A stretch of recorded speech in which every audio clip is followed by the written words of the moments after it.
Hea vaataja, täna jätkame mõtisklust kahest rahvast ja kahest riigist. Sellest, mis on toimunud Palestiinas ja tänapäeva Iisraelis siis. Tuletan meelde, et eelmine kord vaatasime me Iisraeli tekkelugu, ka eellugu ja palestiinlaste reaktsiooni Iisraeli riigi tekkele. Täna räägime Palestiina kaheks riigiks jagamise plaani tagajärgedest ning muudest võimalustest. Lõpetan lõpuajastu perspektiiviga. Pean aga kohe ütlema, et see vaatlus ei püüa anda hinnanguid hetkesündmustele. Kui Palestiina võeti 2012. aastal ÜRO vaatleja liikmeks, näis, et nüüd hakkavad asjad liikuma kahe riigi lahenduse suunas. Seda arengut tervitas ka Vatikan, kuid 75 aastat pärast otsust Palestiina jagada ollakse ikkagi jätkuvalt küsimuse ees, kas see lahendus on ikka relevantne või mitte.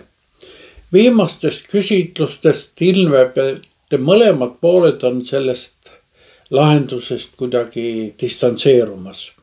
2022. aastal Iisraeli Demokraatia Instituudi poolt teostatud uurimus näitas, et ainult 32% juudi elanikkonnast toetab kahe riigi lahendust. Ja 2022. aasta oktoobris teostatud Palestiina poliitikakeskuse küsitlus näitas omakorda, et palestiinlaste poolelt toetab seda lahendust vaid 37%.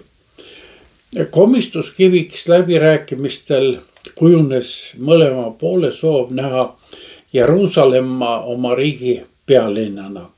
Samal ajal on jätkanud Iisraeli Palestiina aladel oma asunduste poliitikat, ehitanud teid ja muid infrastruktuuri elemente Iisrael. Muutunud on ka senine poliitilis-diplomaatiline sõnavara.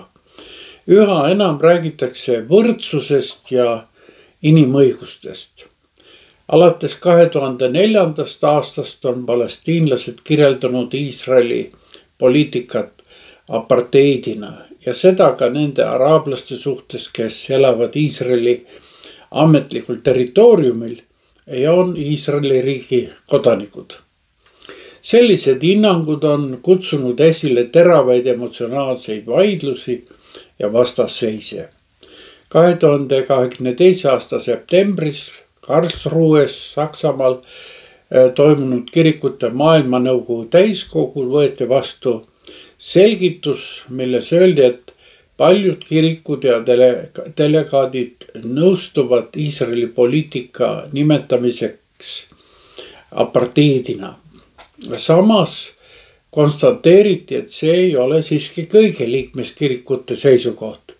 Niisiis ei olnud täiskogu ühisel arvamusel, kuid leiti, et kui tahetakse õigluse ja rahu teele edasi liikuda, siis tuleb selle probleemiga ikkagi jätkuvalt edasi tegelda.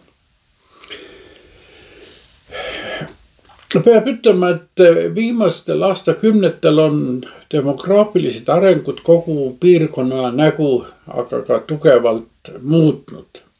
Praegu elab kõrvuti üle 7 miljoni Iisraeli juudi ja 7 miljonit Palestiina araablast, kellest 5 miljonit elavad Iisraeli poolt okupeeritud aladel ja 2 miljonit on Iisraeli riigi kodanikud.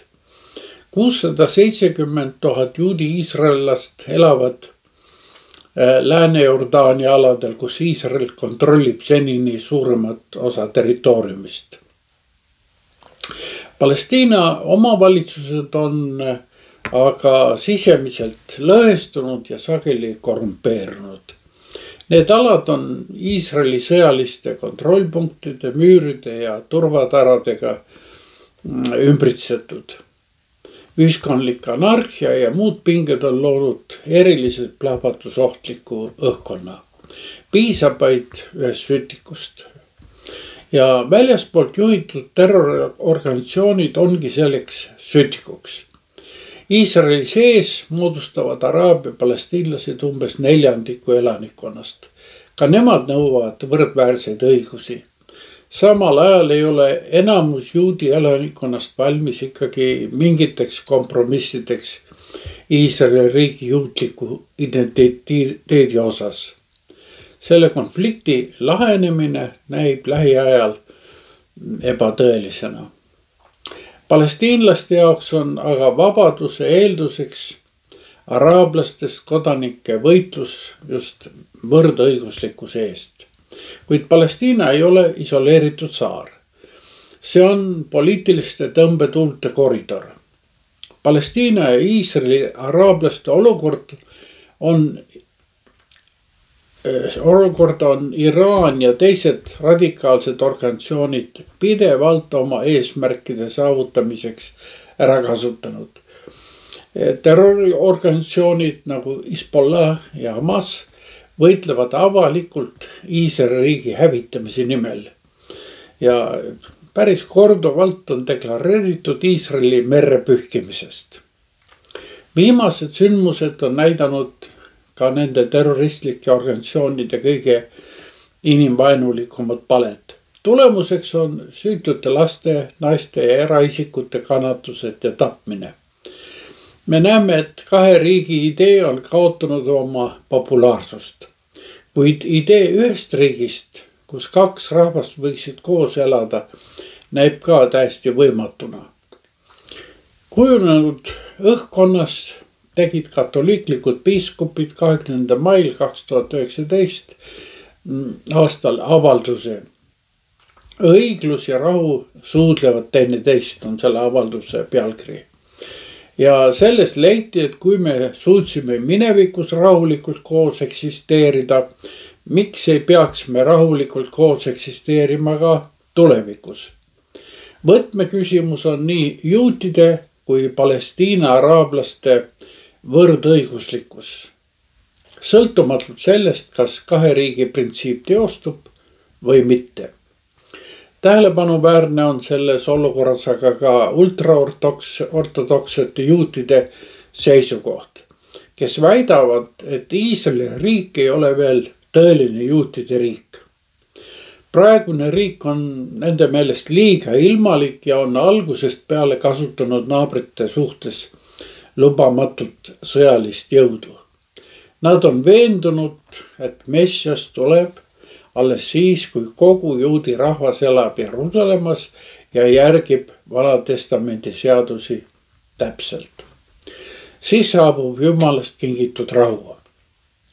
Aastaid tagasi ühe delegatsiooniga Iisraeli välisministeeriumi ametnikega kohtudes ütles üks ametnikest, roomlased pidasid siin vastu 300 aastat, ristirüütlid ligi 200 aastat. Meie oleme siin vastu pidanud 70 aastat. Kui me veel 70 aastat vastu peame, siis me siia ka jääme. Küsisin, miks 70 aastat? Ta vastas siis on araablaste naftavarud läbi. Lisaksin neile nii erinevatele vaatenurkadele veel kristliku vaatenurga. Kristlastena usume selleks, et Messias saaks tulla, peab ka Iisrael sügavalt muutuma. Nad on küll ära valitud ja Jumala tõotuste rahvas, nii-öelda Jumala silmatera, kelle eest tuleb paluda, kuid üles tõusnud issand ilmub neilegi kord aus ja väes.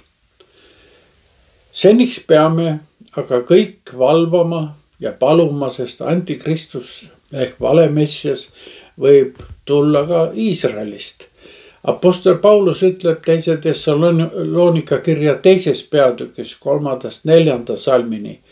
Ärgu ükski teid mingil kombel petku, sest see ei juhtu enne, kui on tulnud ära taganemine ja ilmunud seaduse vastane inimene, hukatuse poeg, kes paneb vastu ja tõstab enese üle kõige, mida nimetatakse jumalaks või jumala teenistuseks. Nii et ta istub Jumala templisse, lastes end paista jumalana. Hea vaataja, kuidas sellega ka poleks, meie osaks on valvata ja paluda ning Iisraeli rahvast ja kõiki teisi rahvaid Jeesuse Kristuse nimel õnnistada. Aga seniks kohtumisteni.